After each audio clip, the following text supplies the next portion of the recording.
ভর্তি চলছে। সৃষ্টির শিক্ষা পরিবার, শিক্ষা সেবায় একটি নাম, একটি বিশ্বাস। বিসমিল্লাহির রহমানির রহিম। আসসালামু আলাইকুম ওয়া রাহমাতুল্লাহ।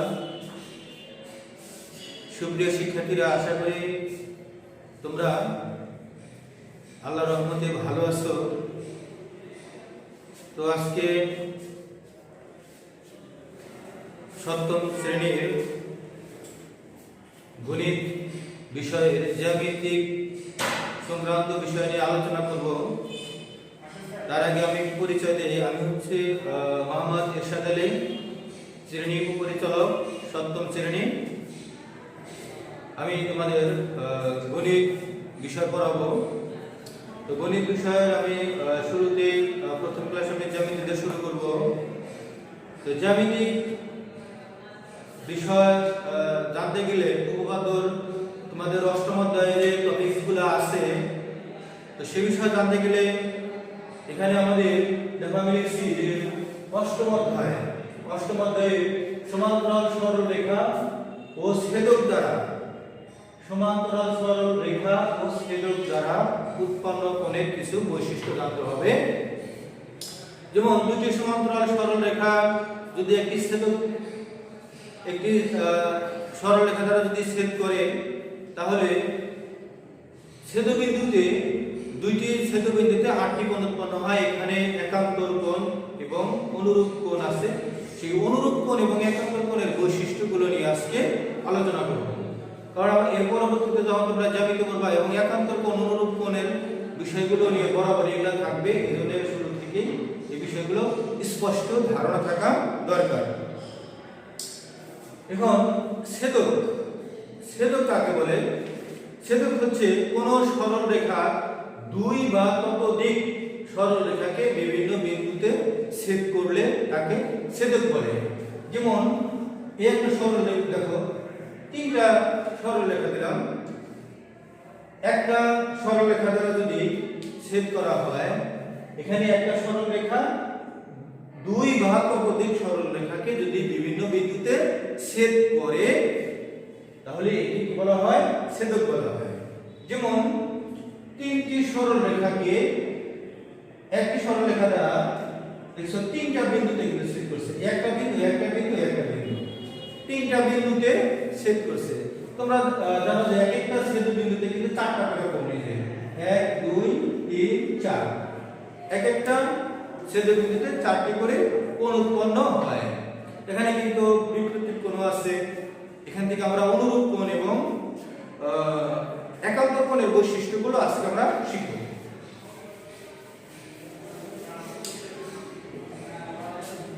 আমরা ছেদক শিখলাম।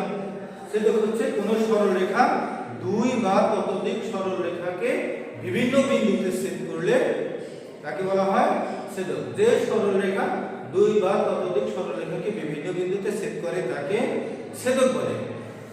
তো আমরা শুরুতে আগে জানি যে অনুরূপ কোণ কাকে বলে।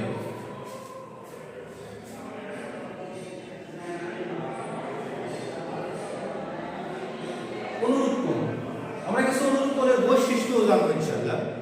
তো অনুরূপ কোণ আগে সংজ্ঞাটা দেখি। দুই বা ততোধিক, এখানে আমি দুটো লিখছি, দুইটি সরল রেখাকে, দুইটি সমান্তরাল সরল রেখাকে, দুইটি সমান্তরাল সরল রেখাকে একটি সরল রেখা দ্বারা ছেদ করলে ছেদবিন্দু একই পাশে, এখানে কিন্তু দেখো ছেদবিন্দু দুইটা, একটা একটা। যেমন আমি যদি এ দেই, সি, দুইটি সমান্তরাল সরল রেখা হচ্ছে, একটা হচ্ছে এ বি আর একটা হচ্ছে সি ডি, আর ছেদক হচ্ছে পি কিউ। পি কিউ হচ্ছে ছেদক। এখন এই পি কিউ ছেদক, দেখো এখানে ছেদ করছে, এখানে যদি আর দেই, এখানে এস, আর এবং এস বিন্দুতে ছেদ করছে।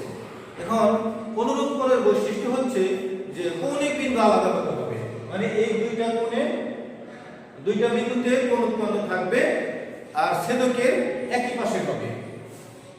এটা যদি ছেদক হয়, আমরা যদি ছেদকের এটা যদি বাম পাশ ধরি আর এটা যদি ডান পাশ ধরি, কিন্তু অনুরূপ কোণ দুইটা একই পাশে হবে। হতে পারে দুইটা বাম পাশে, হতে পারে দুইটা ডান পাশে। যেমন এই একটা ছেদকের অন্তস্থ কোণ আর একটা ছেদকের বহিস্থ কোণ। আমি একটু অন্তস্থ কোণ সম্পর্কে আলোচনা করি। যে দুইটা সরলরেখার মাঝখানে ভিতরে যে কোণগুলো উৎপন্ন হবে সেটা হচ্ছে অন্তস্থ কোণ, আর সমান্তরাল সরলরেখার বাহিরে যে কোণগুলো উৎপন্ন হবে সেটা হচ্ছে বহিস্থ কোণ। তো দেখো এটা হচ্ছে যেহেতু এবি সরলরেখা এবং সিডি সরলরেখার ভিতরে, অতএব এটা হচ্ছে অন্তস্থ কোণ। তাহলে আমরা অনুরূপ কোণ কি হবে? একটা অন্তস্থ কোণ আর একটা হচ্ছে বহিস্থ কোণ। এই আর বিন্দুতে হচ্ছে অন্তস্থ কোণ আর এস বিন্দুতে হচ্ছে বহিস্থ কোণ। তাহলে অনুরূপ কোণ হচ্ছে তোমার ছেদকের একই পাশে হবে, ছেদকের একই পাশে, দুটাই কিন্তু বাম পাশে, দুটাই বাম পাশে। আমরা যদি এখানে মার্ক করি 1 2 3 4 এরকম যদি মার্ক করে দেই 5 6 7 8, দেখো এখানে অন্তস্থ কোণ 3 আর এখানে বহিস্থ কোণ হচ্ছে 7। এখানে তাহলে আমরা দেখতে পারি যে 3 এর অনুরূপ কোণ হচ্ছে 7। একটা ছেদকের দেখো অন্তস্থ, এই ছেদকের বহিস্থ। তোমরা বলো যে একের অনুরূপ কোণ কি হবে? দেখো এটা যদি তোমার বহিস্থ হয় তাহলে কি হবে? আরেকটা তোমার কি পিস্তল হবে? অন্তস্থ পিস্তল হবে। আবার একই ছেদক কিন্তু হবে না, ছেদকগুলো কি হবে? ভিন্ন হবে। কৌণিক বিন্দু কিন্তু একই কৌণিক বিন্দুতে হবে না, বিভিন্ন একাধিক কৌণিক বিন্দুতে উৎপন্ন হয়। তাহলে একের অনুরূপ কোণ হচ্ছে 5। এখানে দেখো 2 এর অনুরূপ কোণ হচ্ছে কত? 6। দেখছো এখানে কিন্তু এর ডান পাশে, ছেদকের ডান পাশে, আর অনুরূপ কোণটা কিন্তু ডান পাশে থাকবে। আমি বলছি যে অনুরূপ কোণগুলো ছেদকের কি পাশে? একই পাশে থাকবে। একইভাবে 4 এর অনুরূপ কোণ হচ্ছে 8। এটা হচ্ছে তোমার অনুরূপ কোণ। তো আশা করি তোমরা এই অনুরূপ কোণ কাকে বলে এবং এই অনুরূপ কোণগুলো তোমরা চিনতে পারছো কিনা। তো শিক্ষার্থীরা, যেহেতু তোমাদের কাছে বই নেই, তবুও কিন্তু বই ছাড়াও এই অনুরূপ কোণ, একান্তর কোণগুলো তোমরা এই ক্লাস দেখে তোমরা বুঝতে পারবে। এবার আমি দেখাবো একান্তর কোণ। একান্তর কোণ, তো একান্তর কোণ অনুরূপ কোণের সঙ্গে প্রায় সেম, একটু ভিন্নতা আছে। দুইটি সরলরেখাকে একটি সরলরেখা দ্বারা যদি ছেদ করে তাহলে ছেদকের বিপরীত পাশে অনুরূপ কোণগুলো যদি সমান হয় তাহলে তাকে একান্তর কোণ বলে। আমরা কিন্তু অনুরূপ কোণ জানছি যে ছেদকের একই পাশে, আর একান্তর কোণে জানবো যে ছেদকের উভয় পাশে, মানে বিপরীত পাশে থাকবে। কৌণিক বিন্দু কিন্তু আলাদা হবে। যেমন আমাদের কৌণিক বিন্দুগুলো এখানে দুইটা, একটা। এখন বলছি যে একান্তর কোণে বলছি যে কৌণিক বিন্দু আলাদা, ছেদকের উভয় পাশে, বিপরীত পাশে। এটা আমার এই কৌণিক বিন্দু যদি 3 হয় তাহলে এটা হবে 3 এর একান্তর কোণ হবে 6। আরেকটু বলে নেই যে আমরা বলছিলাম যে অনুরূপ কোণের কোণগুলো একটা অন্তস্থ হবে আর একটা বহিস্থ হবে, কিন্তু একান্তর কোণ দুটো দেখো হয় দুটো বহিস্থ হবে না হয় দুটো অন্তস্থ হবে। এখন 3 অন্তস্থ কোণ আর এখানে 6 অন্তস্থ কোণ, এই ছেদকের উভয় পাশে হবে। দেখো এখানে 3 কোণটা ছেদকের বাম পাশে আছে আর এখানে ডান পাশে, তার মানে উভয় পাশে হয়ে গেল। 3 একান্তর কোণ হচ্ছে 6। তাহলে 2 এর একান্তর কোণ,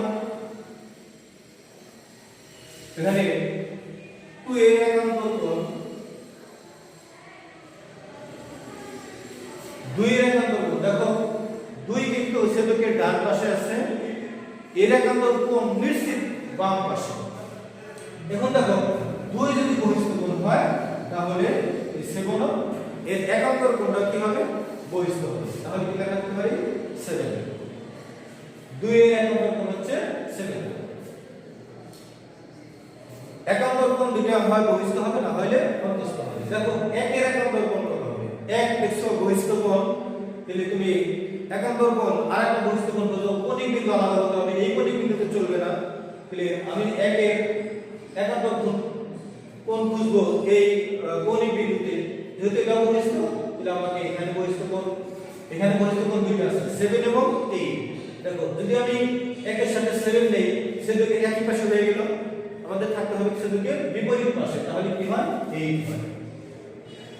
8 এখন দেখো 4